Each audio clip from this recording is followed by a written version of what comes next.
नमस्कार. आज आपण घरच्या घरी पिझ्झा बनवणार आहोत. तर त्यासाठी इथे मी पिझ्झा बेसला बटर लावून घेतलेलं आहे. त्यानंतर थोडंसं टोमॅटो केचप, थोडंसं पिझ्झा सॉस आणि मेयोनीज छान स्प्रेड करून घेणार आहोत. आता हे सॉस आपले स्प्रेड करून झाले. त्यानंतर आपण यावरती मोझरेला चीज टाकून घेऊया.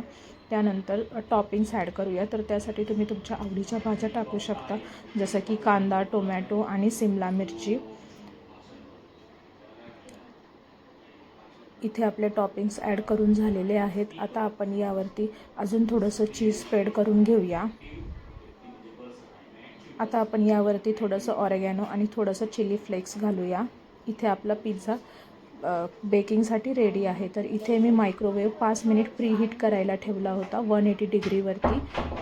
आणि आता हा पिझ्झा आपण साधारण 2 ते 3 मिनटासाठी बेक करून घेऊया. इथे आपला पिझ्झा रेडी आहे. तुम्ही बघू शकता किती छान आपला घरच्या घरी मस्त हेल्दी पिझ्झा तयार झालेला आहे. थँक्यू.